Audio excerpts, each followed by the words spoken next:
Hi friends, நான் உங்கள் assign TN31 old Sunday சேவல்லேருந்து பேசுகிறேன். இன்றைக்கி புழு உற்பத்தி பண்ணுறது எப்படின்னு பார்க்கலான்ட்டு. ஏன்னா நம்ம கோழி குஞ்சுங்கள்லாம் டல்லாக இருக்காங்க. அதனால் புழு கொஞ்சம் உற்பத்தி பண்ணியிருக்கோம். நம்ம கோதுமை தோட்டத்தில் பண்ணியிருக்கோம், பாருங்கள்.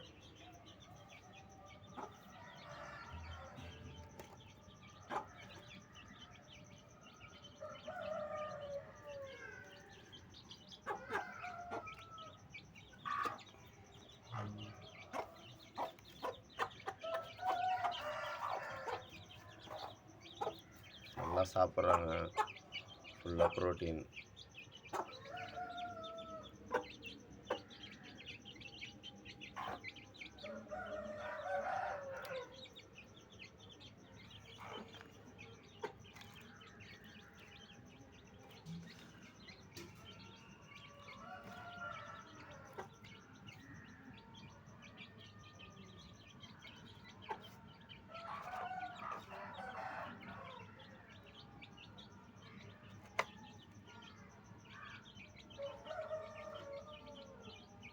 சிம்பிள், ஒன்றுமே இல்லை.